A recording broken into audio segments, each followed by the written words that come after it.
Kami datang menyembah Yesus. Haleluya Yesus.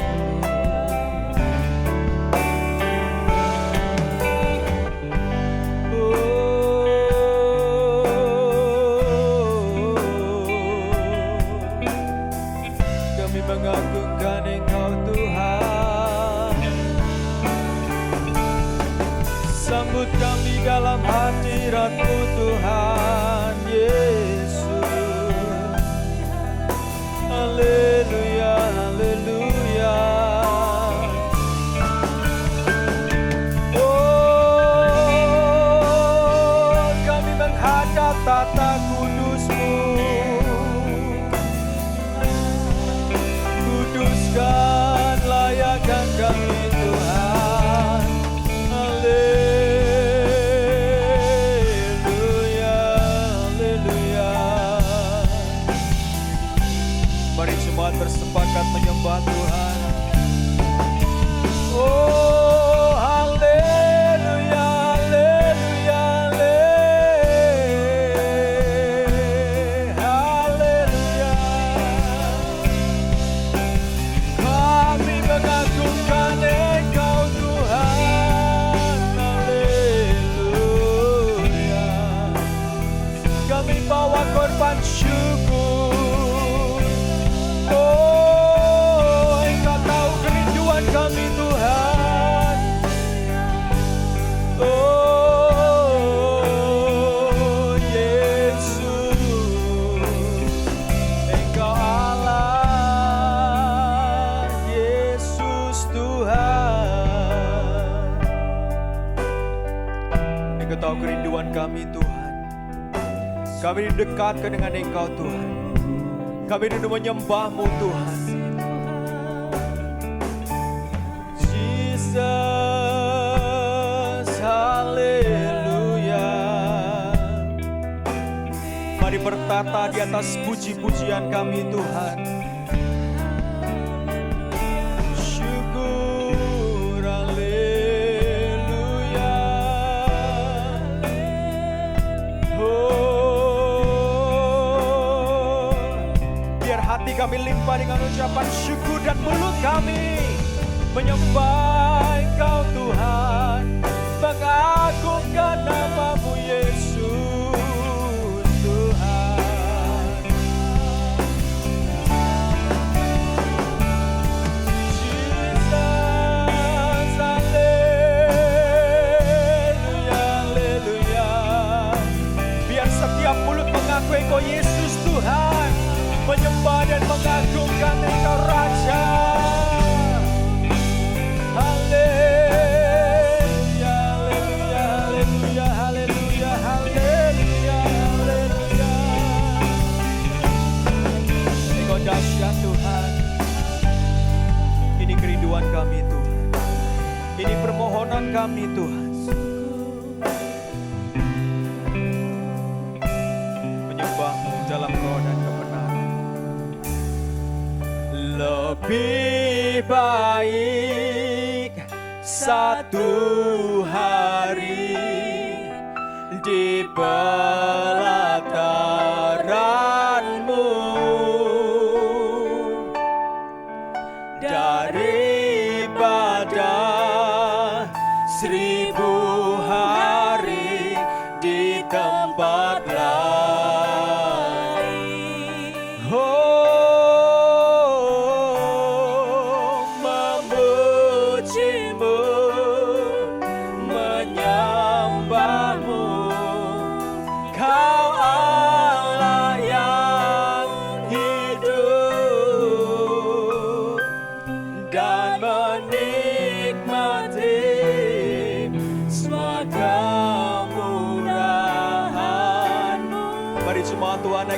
pujian ini dari hatimu. Lebih baik satu hari, lebih baik satu hari di belanaranmu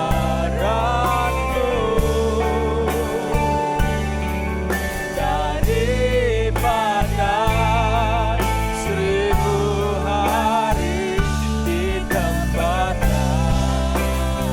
Oh, Engkau tahu kerinduan hati kami memuji dan membesarkan Engkau Tuhan. Menyembahmu, Kau Allah yang hidup, dan menikmati semua kemurahan-Mu. Dengan pujian yang terbaik buat Tuhan. Satu hal yang ku rindu. Apakah benar kerinduan saudara semua ada di dalam hadirat Tuhan? Dengan permohonan kita kepada Tuhan, satu hal yang ku pinta, menikmati bait-Mu Tuhan. Satu hal yang ku rindu, oh, berdiam di dalam rumah-Mu adalah tempat ternyaman dalam hidup kami Tuhan.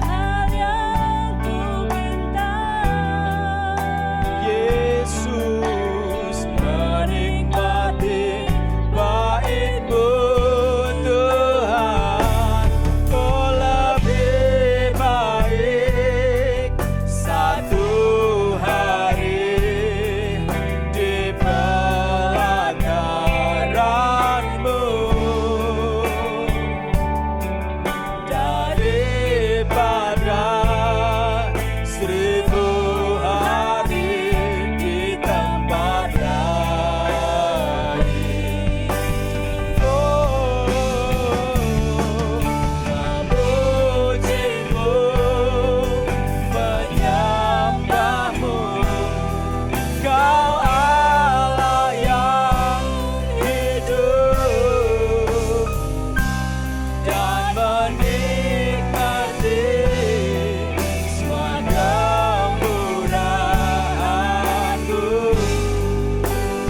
Oh, jauh terlebih baik di tempat-Mu, lebih baik satu hari, haleluya Tuhan, di pelataran-Mu daripada 1000 hari di tempatnya. Biarlah menjadi kerinduan kita semua berada dalam hadirat Tuhan. Memuji-Mu, menyembah-Mu, Kau Allah yang hidup, dan menikmati semua kemurahan-Mu. Menikmati kemurahan-Mu, dan menikmati semua kemurahan-Mu. Oh, menikmati dan menikmati semua kemurahan-Mu.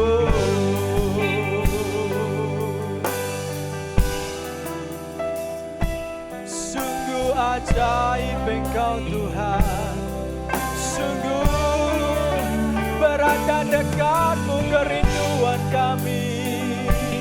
Haleluya. Oh,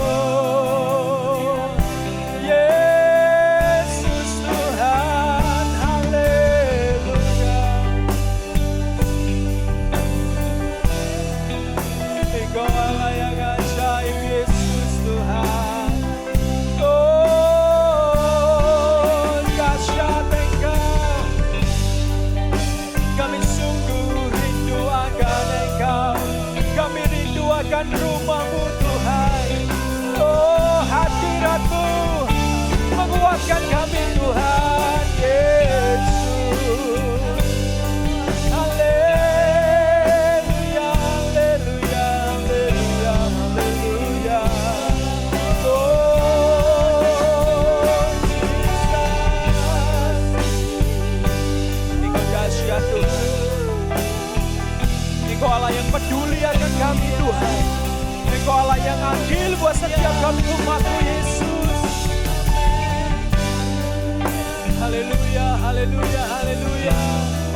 dengar setiap seru doa kami umat-Mu Tuhan.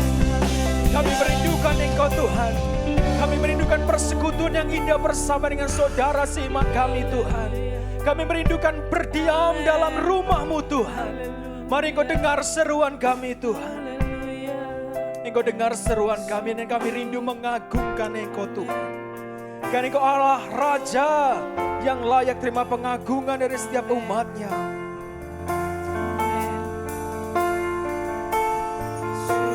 Haleluya, haleluya.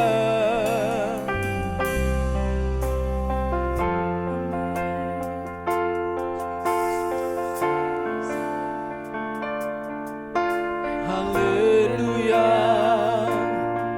Segala kemuliaan buat Engkau Tuhan.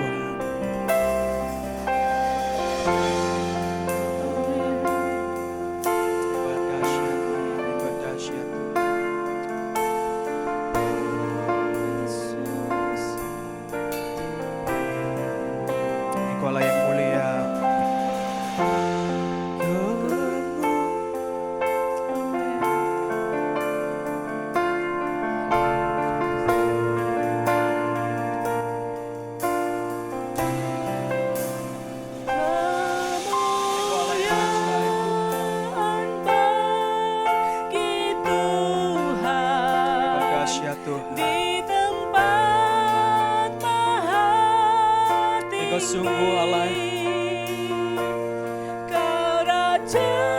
Engkau layak diagungkan Tuhan. Dan dipuji.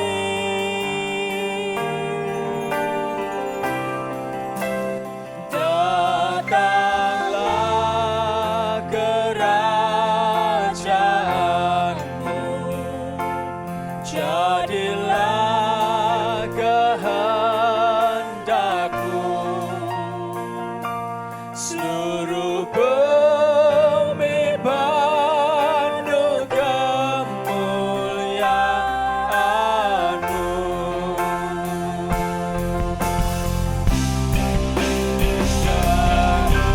Kemuliaan bagi Tuhan di tempat maha tinggi.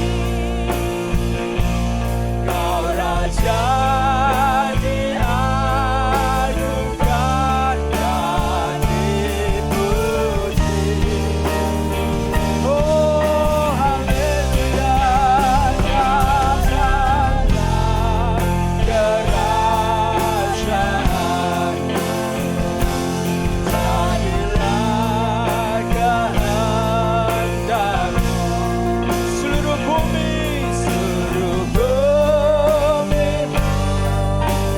haleluya. Segala kemuliaan hanya bagi Engkau.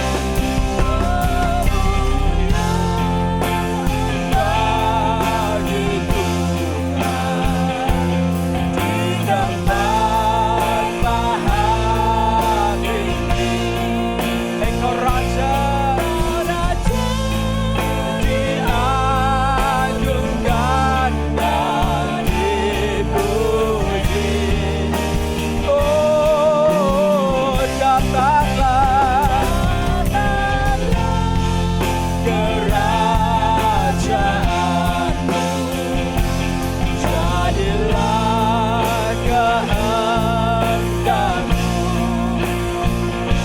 Seluruh bumi penuh kemuliaan-Mu. Seluruh bumi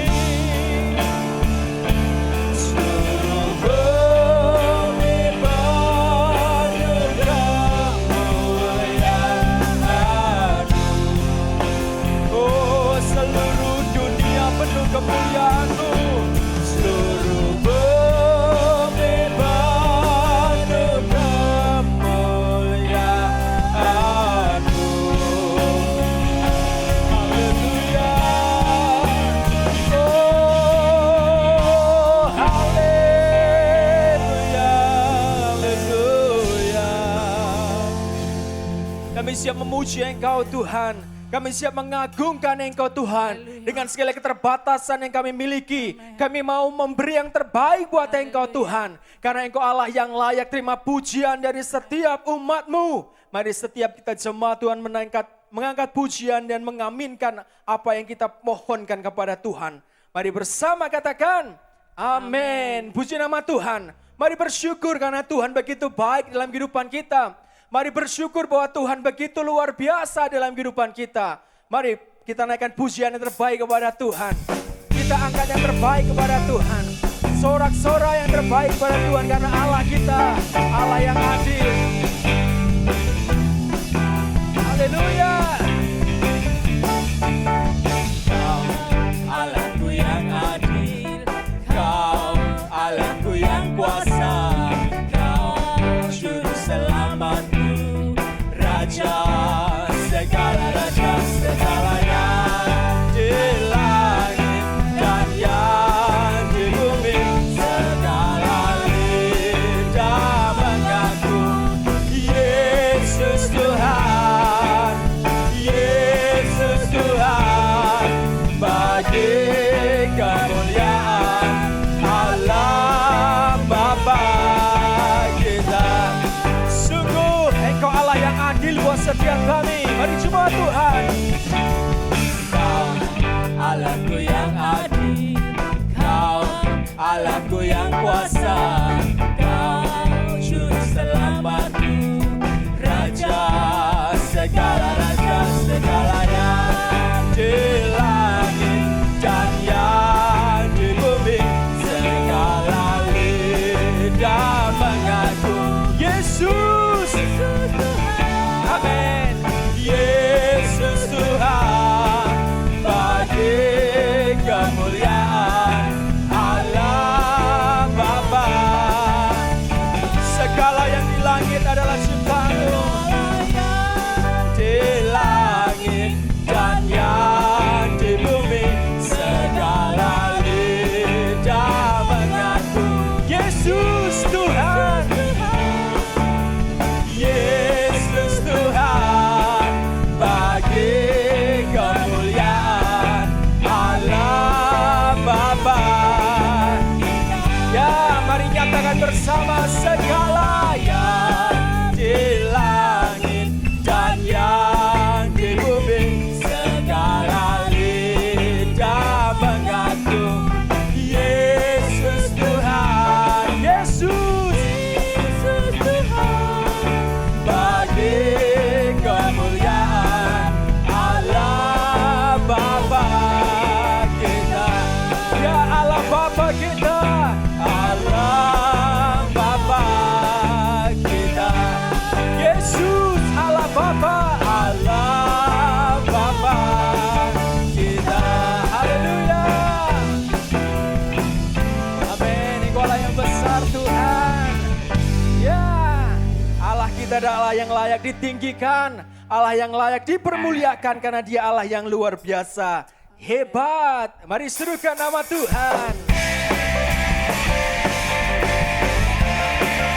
Haleluya. Mari berikan pujian yang baik buat Tuhan karena Dia Allah yang layak.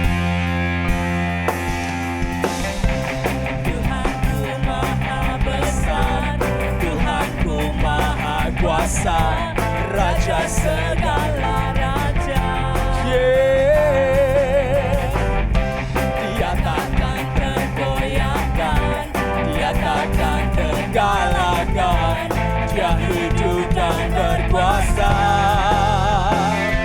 Serukan namanya, Yesus Tuhan Raja, segala kuasa tunduk dalam namanya. Sungguh Dia luar biasa. Perkasa mulia, Yesus nama di atas segala nama. Haleluya. Amin. Mari puji Tuhan dan sanjung Dia.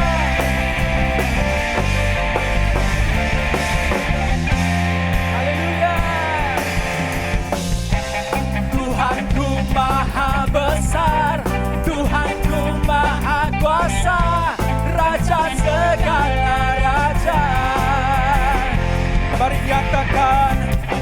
takkan tergoyahkan, Dia takkan terkalahkan.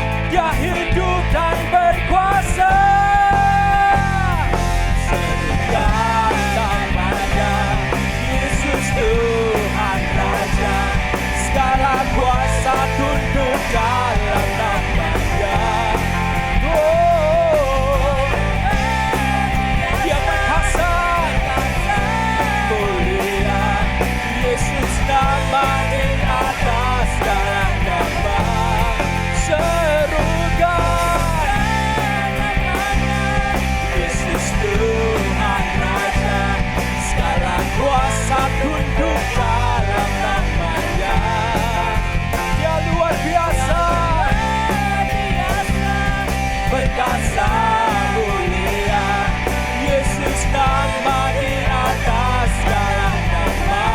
Sekali lagi jemaat Tuhan serukan Yesus. Segala kuasa tunduk dalam namanya. Haleluya. Perkasa, mulia. Yesus nama di atas segala nama. Yesus nama di atas segala nama. Yesus, Yesus nama di atas segala nama. Haleluya. Oh dahsyat Tuhan, kami percayakan kuasa-Mu. Haleluya, berikan sorak-sorai yang meriah buat Tuhan. Saudara, kita percaya bahwa kuasa Tuhan berkuasa untuk mengubah apapun. Mari kita berdoa, kita proklamasikan bahwa di dalam nama Tuhan Yesus, Corona akan berlalu dari bangsa Indonesia. Mari yakini bersama, karena Tuhan adalah Allah yang berkuasa dan adil buat umatnya. Di dalam nama Tuhan Yesus. Mari siapkan siap hati kita untuk dengar firman Tuhan, jemaat Tuhan. Mari siapkan telinga kita untuk kita dengar apa yang Tuhan mau sampaikan dalam kehidupan kita. Haleluya. Engkau Allah yang baik Tuhan.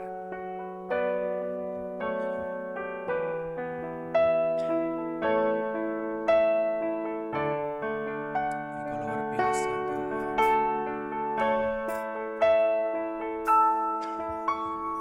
Firman-Mu Haleluya Yesus. berkata Kau besertaku. Amin. Maka kuat Engkau yang menguatkan roh dan kami. jiwaku. Firman-Mu yang meneguhkan kami Tuhan. Tangan-Mu Tuhan selalu ku nantikan. Yes Jesus. Di setiap langkahku percaya. Firman-Mu, Firman-Mu berkata Kau besertaku, maka kuat roh dan jiwaku. Maka kuat Mari jemaat Tuhan yakini bahwa firman Tuhan menguatkan dan meneguhkan dalam segala kondisi apapun. Tuhan selalu Ku nantikan, di setiap langkahku percaya. Dengan sayap-Mu ku akan terbang tinggi. Di tengah badai hidup ku tak menyerah. Kau kekuatan dan perlindungan bagiku, pertolonganku di tempat maha tinggi. Ku mengangkat tanganku, aku berserah. Kau ku nantikan, Kau yang ku sembah.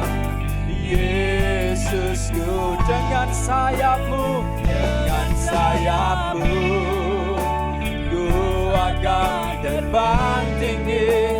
Di tengah badai hidup ku tak menyerah. Kau kekuatan dan perlindungan bagiku, pertolonganku di tempat maha tinggi. Ku mengangkat tanganku, aku berserah. Mari coba Tuhan, berserah penuh kepada Tuhan, maka Tuhan akan bekerja secara penuh dalam hidup kita.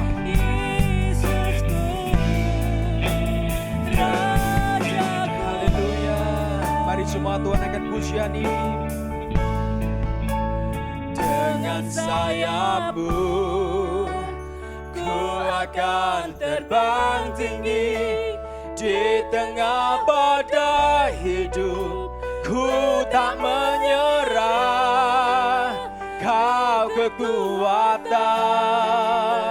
dan perlindungan bagiku, pertolonganku di tempat maha tinggi. Mari angkat tanganmu jemaat Tuhan, terima pertolongan Tuhan. Kau ku nantikan, Kau yang ku sembah. Yes, dengan sayap-Mu, dengan sayap-Mu, ku akan terbang tinggi di tengah badai hidup. Ku tak menyerah. Engkau sungguh menjadi sumber kekuatan bagiku. Engkau Allah yang dahsyat Tuhan. Saat kami mengangkat tangan kami, Engkau turun tangan menolong kami. Kau ku nantikan, Kau yang ku sembah.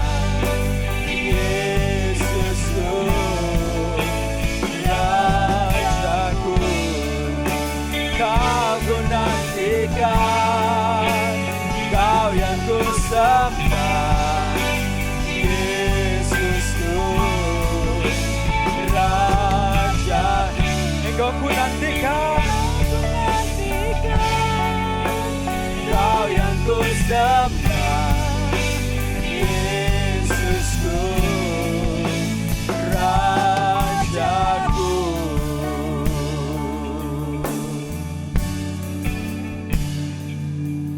Benar Tuhan, Engkau-lah yang kami nantikan dalam hidup kami. Masalah boleh terjadi, sakit penyakit boleh datang, tantangan bisa ada dalam hidup kami. Tapi selama kami bersama dengan Engkau, maka kami cakap menghadapi segala sesuatu. Karena Engkau Allah yang adil buat setiap umat-Mu Tuhan.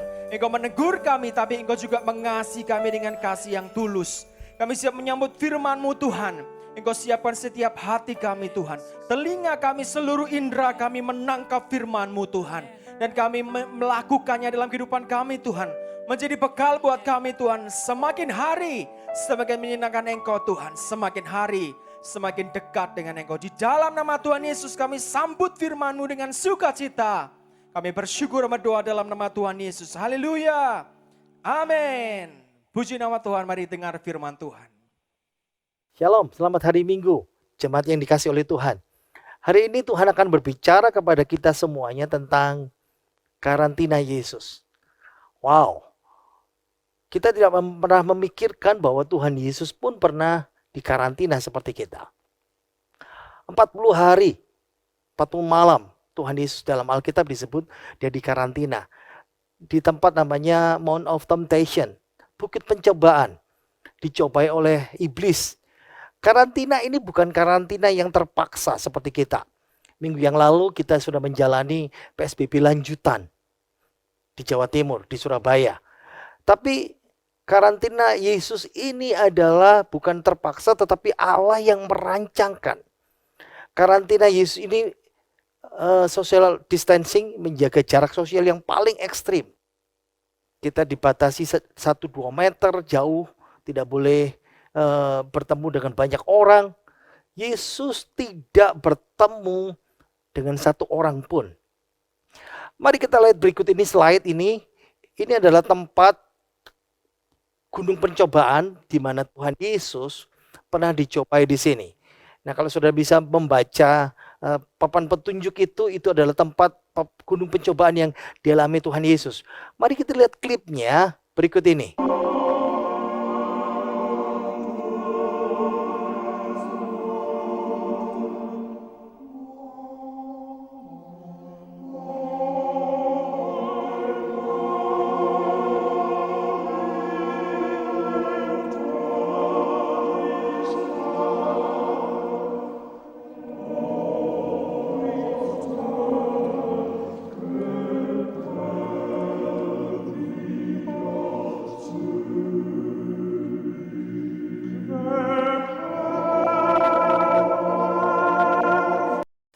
Saudara bisa membayangkan bagaimana tempat 40 hari 40 malam karantina Tuhan Yesus.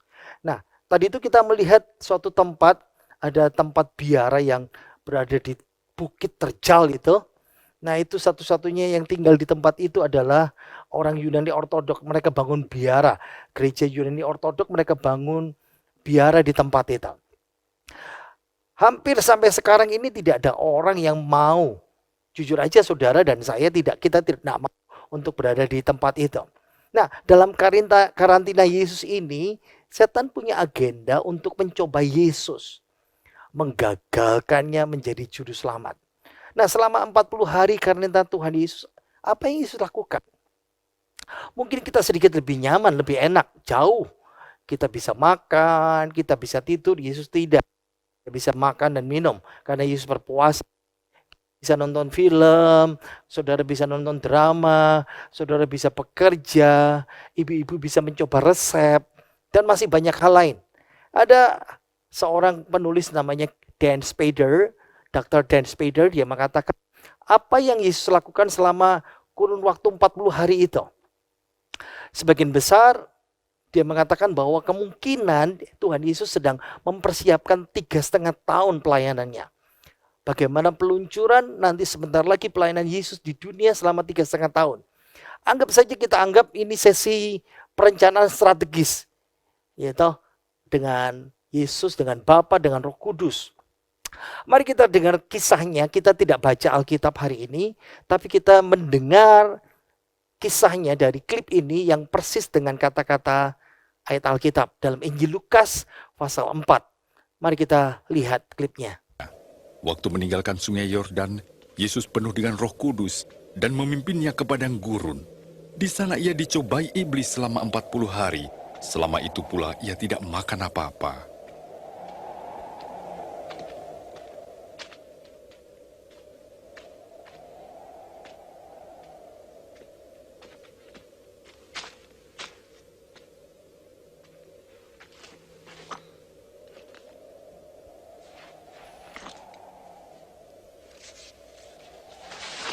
Kata iblis kepadanya, "Jika engkau anak Allah, suruhlah batu ini menjadi roti."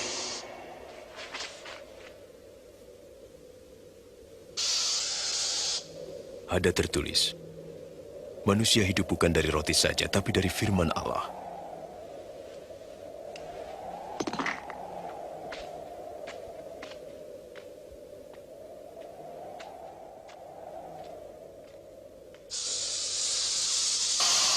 lalu iblis membawanya ke tempat yang tinggi dan menunjukkan seluruh kerajaan dunia.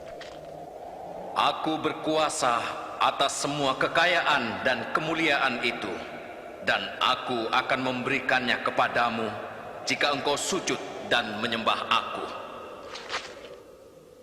Ada tertulis, sembahlah Tuhan Allahmu, dan pada Dia sajalah kau berbakti.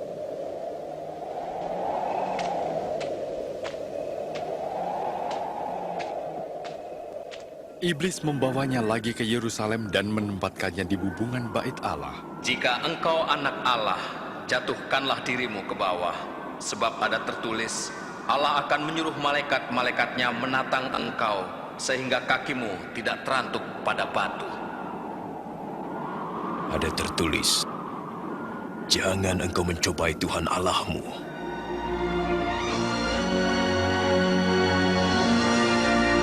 Ada dua hal yang ingin saya sampaikan.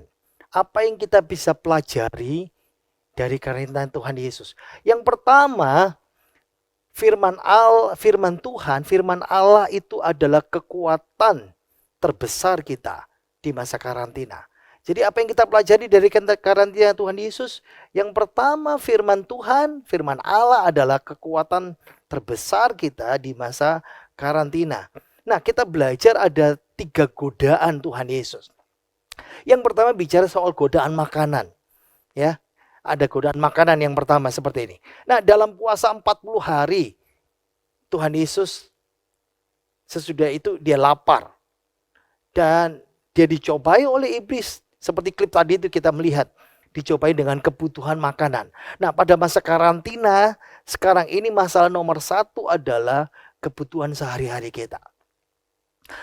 Memang ada beberapa perbedaan. Ada orang yang betul-betul bergumul. Nggak punya uang. Nggak punya makanan. Berusaha untuk memenuhi dari hari ke hari mencukupi kebutuhan makanan. Ada yang tidak terlalu bergumul dengan masalah makanan. Mungkin bergumul yang lain. Begitu banyak makanan seperti kita lihat dalam slide yang tadi itu ya. Antara orang punya makanan dan tidak punya makanan. Saya melihat dari story IG seorang kawan yang tinggal di Jakarta. Dia tinggal di kawasan yang cukup mewah di Jakarta. Dan saya melihat ada banyak orang masih ngeborong banyak. Bertroli-troli antri untuk membeli dan membayar semuanya.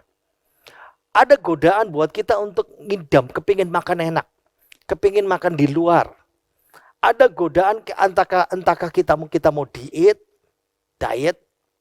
atau kita tergoda dengan mata lapar. Sudah makan masih kepingin makan lagi. Mungkin kita digodai melihat status orang, wow, luar biasa. Hari ini dia masak baru, bikin kue baru. Ada banyak godaan dalam kehidupan kita. Kolesterol bisa naik, berat badan naik, atau berat badan semakin turun. Nafsu kita turun. Nah, godaan yang kedua yang dialami Yesus itu adalah godaan kontrol kekuasaan. Ya, godaan kontrol kekuasaan. Nah, dalam pencobaan yang kedua ini, Yesus dibawa ke tempat yang tinggi sekali untuk melihat semua kerajaan dunia. Memang ada banyak tebakan di mana tempat itu.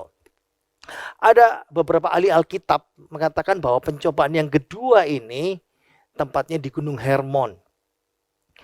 Kenapa? Karena Gunung Hermon itu adalah tempat yang tertinggi di negeri Israel.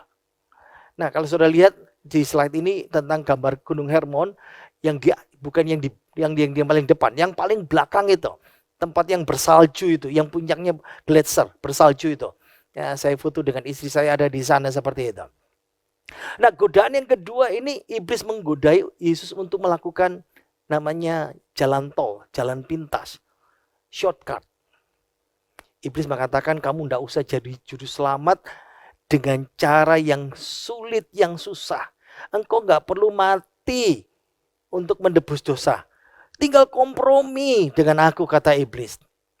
Sujud menyembah kepadaku, semua kuasa dosa, segala kuasa dunia yang dalam dosa itu, yang dalam tanganku, kata iblis, kuserahkan.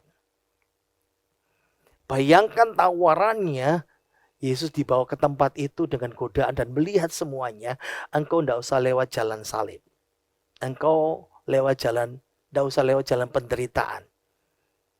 Nah, pada masa karantina ini, buat kita, kebenaran yang kita lihat dalam bagian ini godaan untuk memegang kontrol yang kuat dalam kehidupan kita, dan kita sekarang nggak bisa mengontrol itu. Mungkin saudara pernah dibagikan ya klip lucu. Saya pikir kadang-kadang saya seperti itu juga ya. Satu keluarga, mereka bawa tas troli, tapi masih di rumah, seolah-olah mereka ada di bandara dengan tas yang baru turun dari pesawat, tapi pakai treadmill. Nah, seperti itu.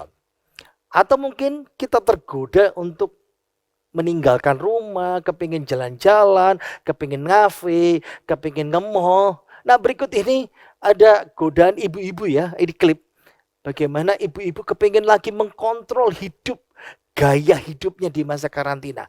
Dulu biasa jalan-jalan, dulu biasa nge-mall. Ayo kita lihat klipnya ya. Tetangga mau kemana? Nggak kemana-mana.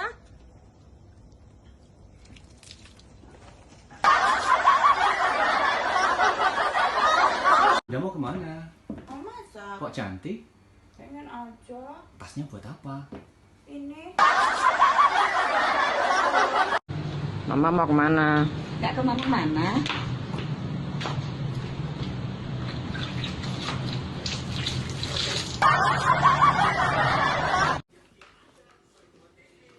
Ma mau kemana? Nggak kemana-mana. Oh pakai tas? Mau nyetrika. Oh mau nyetir.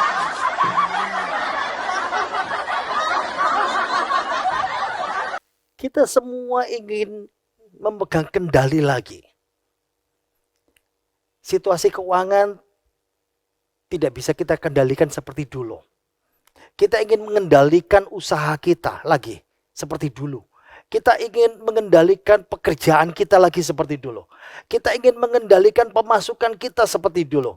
Tapi jujur aja, situasi membuat kita tidak mampu. Dan inilah godaan. Godaan untuk memegang kendali. Godaan yang ketiga adalah godaan popularitas. Menjadi populer. Nah, pada pencobaan yang ketiga ini, iblis membawa Yesus ke Yerusalem. Lalu menyuruhnya berdiri di tempat tertinggi di Bait Allah. Godaan popularitasnya adalah iblis berkata, jika engkau anak Allah, jatuhkanlah dirimu dari sini. Slide berikut ini mengatakan bahwa Yosefus, sejarawan, nah saudara lihat ya yang dalam tanda kotak, yang kotak di kotak merah itu adalah Bait Allah. Tapi puncak tertinggi Bait Allah itu ada kata Yosefus itu di sudut barat daya Bait Allah. Jadi bukan di Bait Allahnya di situ, tetapi di puncak Bait Allah di daerah sudut barat daya. Nah kalau slide berikut ini, ya, saudara lihat ya, yang ditanda panah itu. Nah slide berikut ini, kita lihat slide berikut ini. Nah kalau dilihat dari bawah, nah seperti ini. Jadi penurunan ya kata Yosefus itu penurunan setinggi 135 meter menuju lembah di bawahnya. Jadi kalau saudara membayangkan ya, kalau kita terjun dari 45 lantai, ini hitungannya 135 meter itu setara dengan 45 lantai gedung. Nah saudara bisa membayangkan ya, kalau Yesus mau lompat dari tempat ini, dia akan terkenal. Semua orang di seluruh kota akan melihat. Ingat ya, Bait Allah itu terletak di atas bukit Bait Allah. Kalau di tempat yang paling tinggi, berarti semua orang melihat. Apalagi kalau dikawal malaikat turunnya. Nah untung sekali Yesus tidak mengajari kita dengan dia turun. Itu bisa berimbas sekarang misalnya bunuh diri, orang cari popularitas dengan cara yang seperti itu. Seperti slide ini yang berikut ini, jangan saudara pernah membayangkan saudara lompat dari atap gereja. Nah ini gereja kita Kristus Hayat dan Kalam Hidup. Itu by the way, kalau saudara lihat gambar gereja ini, saya yakin saudara pasti kangen kan ibadah rame-rame lagi, bersama-sama lagi. Dan jangan membayangkan Yesus dia lompat setinggi di tempat seperti gereja kita, lebih tinggi dari itu. Godaan popularitas sekarang ini adalah lewat media sosial. Pendeta juga sama. Kalau ingin mengetop, harus lebih ngetop di medsos seperti itu. Yesus mengalami godaan jika engkau anak Allah. Dan sekarang ini godaan iblis yang terdengar. Katanya anak Allah, katanya orang Kristen itu anak Allah. Kok masih ada korban? Masih ada yang sakit, masih ada yang meninggal. Bahkan pendeta pun kena korban. Katanya Mazmur, walau 1000 orang rebah, Katanya 10.000 orang rebah, tapi kita tetap berdiri. Kau tetap Allahku. Wabah penyakit tidak akan menimpa kita, kok masih ada yang kena. Ada banyak godaan-godaan yang kita alami di masa karantina ini. Tapi ingat ya, saya balik lagi. Firman Tuhan itulah sumber kekuatan kita. Teladan Tuhan Yesus di masa karantina ini, lihat ya, slide berikut ini. Godaan tiga godaan ya, tiga godaan iblis dengan firman Tuhan. Yang pertama Yesus jawab dengan firman Tuhan, melawan godaan ya iblis dengan firman Tuhan, manusia hidup bukan dari roti saja. Yesus mengutip Ulangan. Janganlah engkau mencobai Tuhan Allahmu, itu melawan godaan dengan firman Tuhan lagi dari Ulangan 6 ayat 16. Engkau harus menyembah Tuhan Allahmu, hanya kepada Dia sajalah engkau harus berbakti. Itu jawaban godaan yang ketiga. Prinsipnya adalah ketika kita melawan godaan iblis, Yesus mengajari lawan dengan firman Tuhan. Di masa karantina ini kita sudah mulai beradaptasi. Kita punya kebiasaan baru. Semuanya, sekolah model baru, kerja model baru, pergian model baru. Masalahnya adalah ibadah juga sama. Kita tergoda untuk malas baca Alkitab. Kita tergoda untuk malas ibadah online. Nggak enak, nggak nyaman. Betul, itu yang dialami Tuhan Yesus juga. Tapi yang paling indah adalah kalau saudara mau beradaptasi dengan cara Tuhan Yesus. Yang utama adalah firman Tuhan itu adalah kekuatan utama kita. Ketika kita menghadapi karantina seperti Tuhan Yesus. Saya cukup kagum dengan ada anak muda di Lampung. Mereka lapar dengan firman Tuhan di masa karantina ini. Seminggu sekali mereka kumpul bersama lalu merenungkan firman Tuhan. Saya mau bicara kepada saudara ya. Lihat prinsip yang pertama ini. Apa yang kita pelajari dari karantina Tuhan Yesus? Firman Tuhan adalah kekuatan terbesar kita. Buat kebiasaan baru. Kalau saudara belum terbiasa baca Alkitab, ini saat-saat yang terbaik untuk saudara. Saudara punya hobi baru, enggak masalah. Saudara punya aktivitas baru, enggak masalah. Yang enggak pernah masak, akhirnya jadi masak menu baru, coba kue baru, melihat drama Korea, pekerjaan baru, cari kegiatan baru untuk membunuh waktu. Tapi ingat, yang membuat kita bertahan itu adalah firman Tuhan. Firman Tuhan adalah kekuatan di masa karantina. Yang kedua, apa yang kita pelajari dari karantina Tuhan Yesus? Yang kedua, sadari bahwa Allah yang pegang kendali di masa karantina, bukan iblis yang pegang kendali. Jadi yang kita pelajari dari karantina Tuhan Yesus, yang kedua, sadari bahwa Allah yang pegang kendali, bukan iblis di masa karantina ini. Coba kita lihat slide ini ya.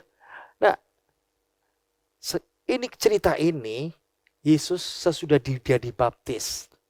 Nah, waktu dia dibaptis, Roh Kudus turun dalam rupa seperti burung merpati, seperti gambar slide ini. Lalu Yesus penuh dengan Roh Kudus.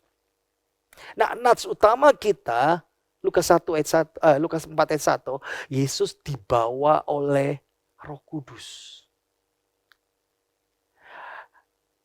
Referensi yang lain, Injil Markus pasal 1 ayat yang ke-12, Roh Kudus maksudnya ya, Roh memimpin dia ke padang gurun. Ya, yang membedakan adalah Injil Lukas mengatakan dibawa Roh Kudus. Pakai bahasa Yunani ago. Ini idenya kalau dibawa Roh Kudus, ago ini seperti dipimpin atau digiring. Yesus sedang dipimpin dan digiring Roh Kudus ke padang gurun untuk dicobai.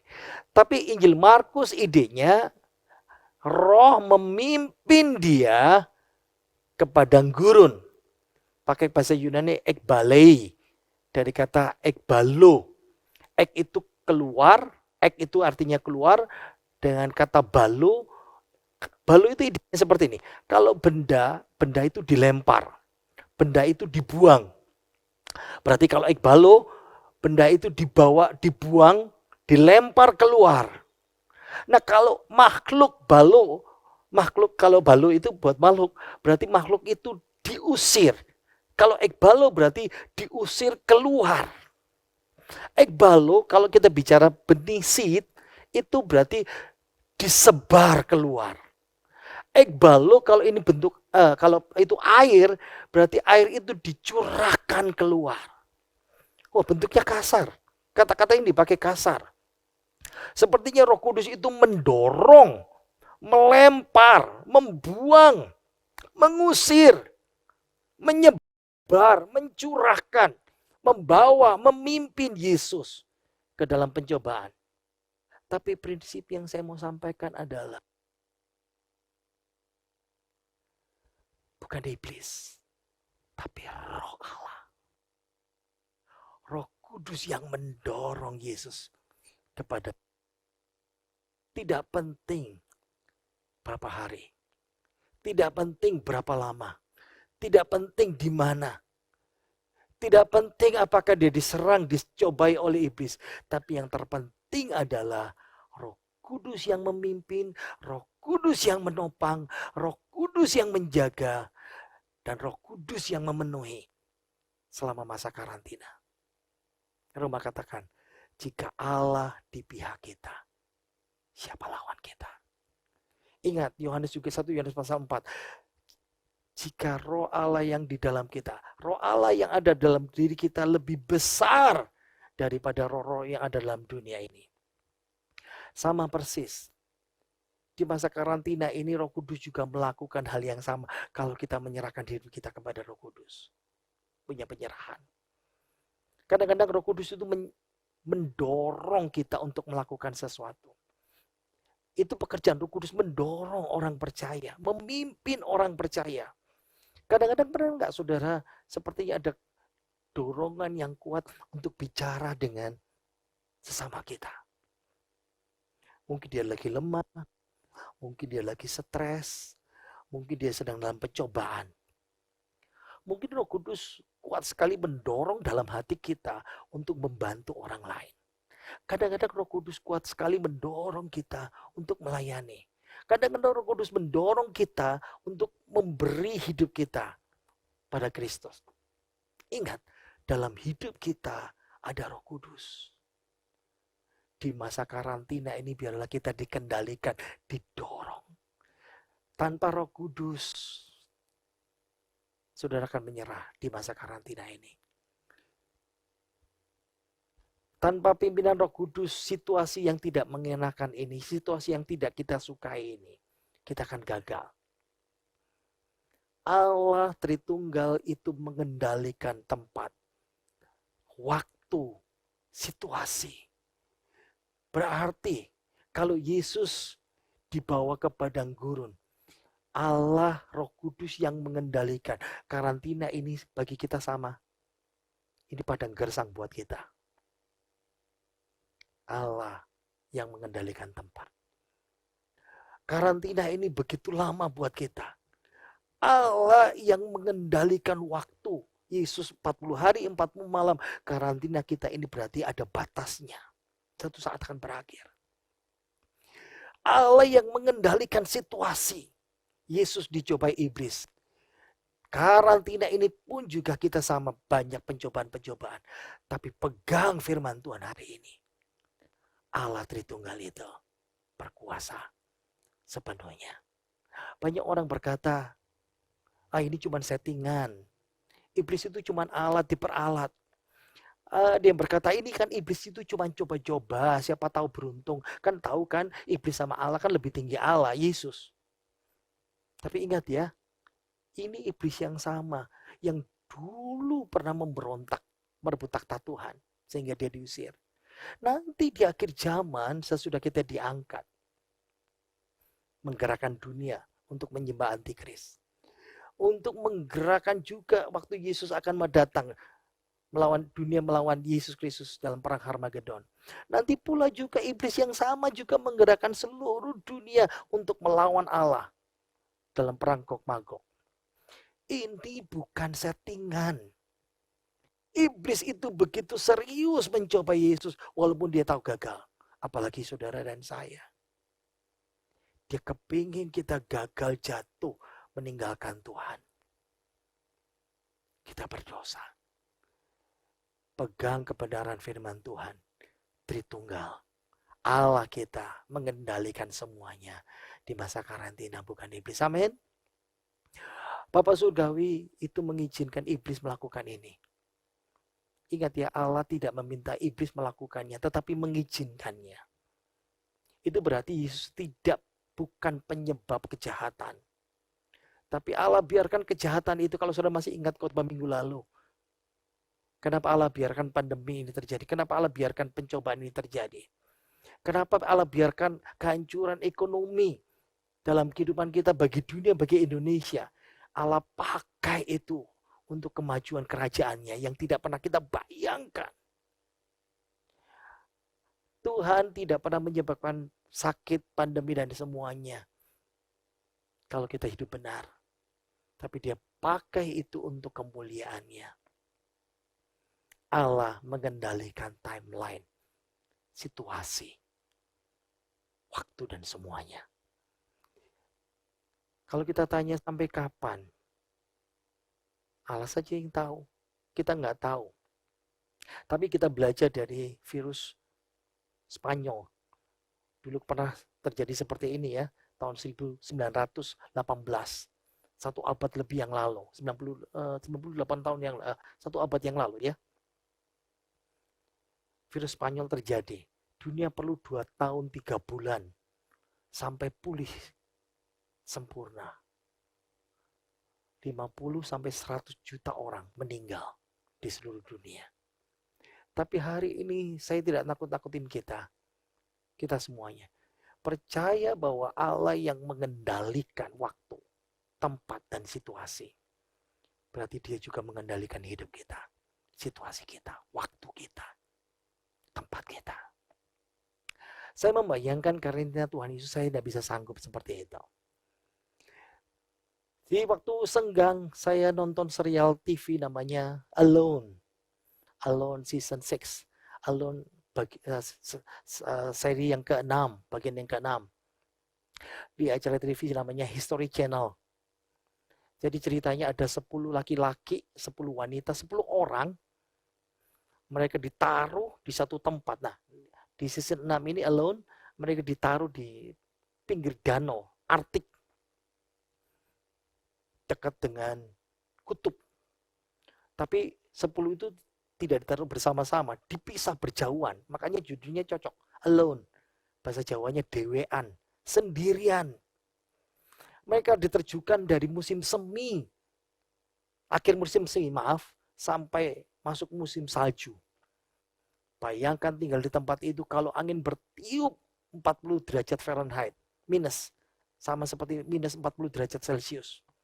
Matahari hanya bersinar 5 jam sehari. Tapi apa yang membuat orang bertahan? Yang terakhir bertahan dapat hadiah $1,5 juta US. Kalau 15 ribuan berarti 7,5 miliar. Ayo kita lihat klipnya ya. Melihat kira-kira seperti apa itu. Sudah bisa membayangkan. The weather's really starting to take its toll on me. The Arctic. People don't live here for a reason. Negative 40-degree wind chills. 5 hours of daylight. I can't survive out here.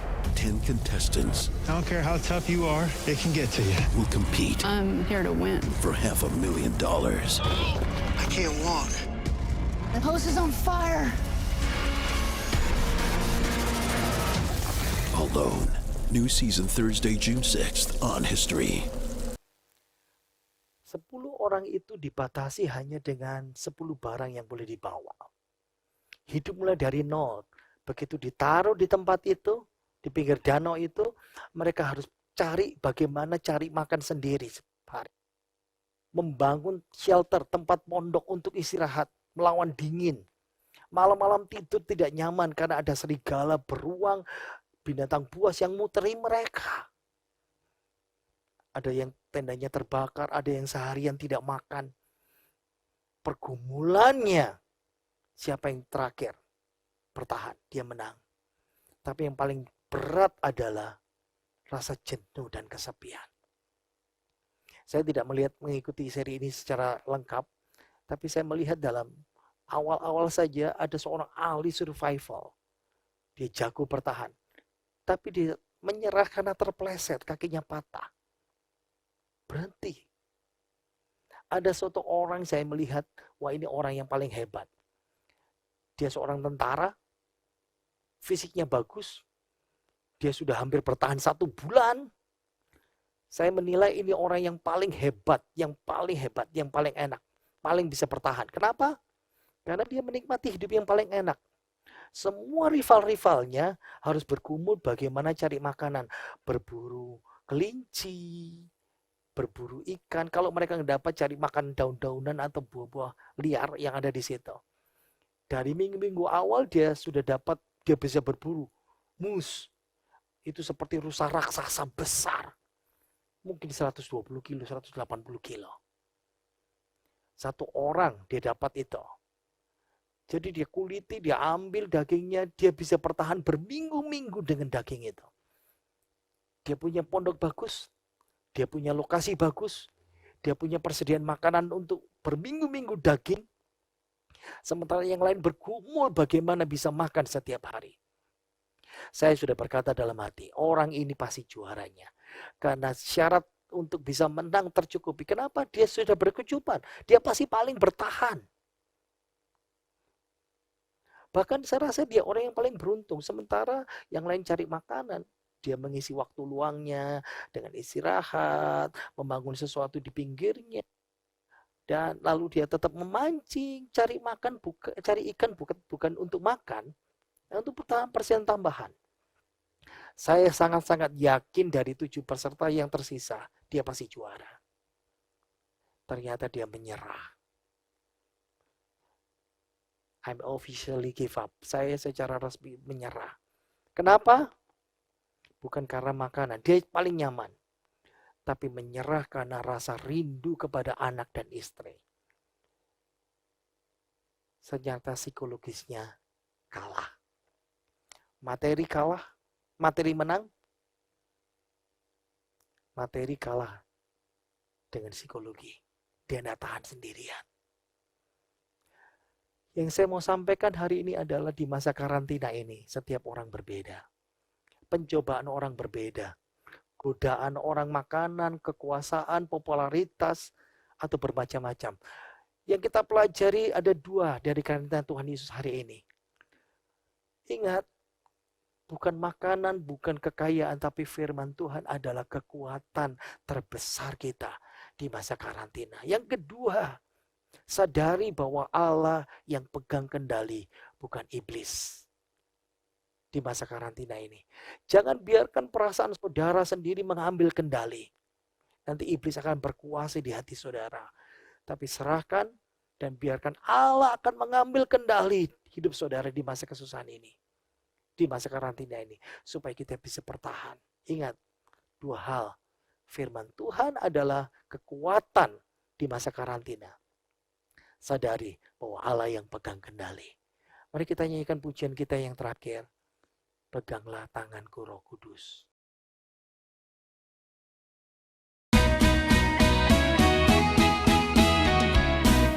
Peganglah tanganku Roh Kudus, setiap hari ku tak dapat jalan sendiri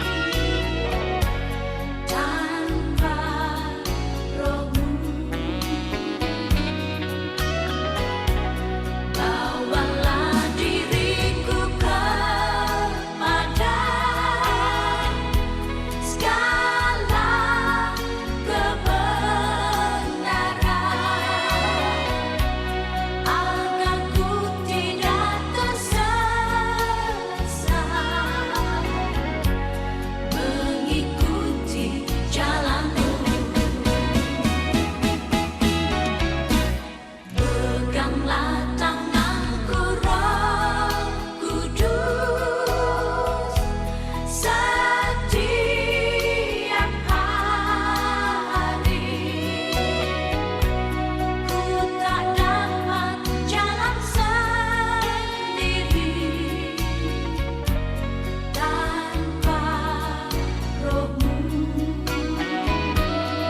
Mari kita berdoa.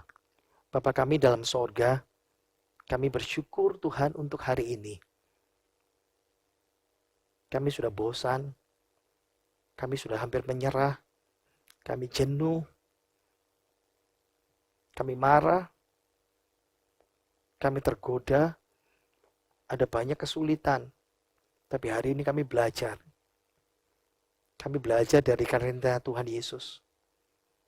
Bahwa firman-Mu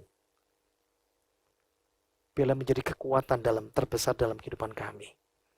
Kami mau belajar baca firman-Mu. Kami mau belajar dengan sungguh-sungguh firman-Mu.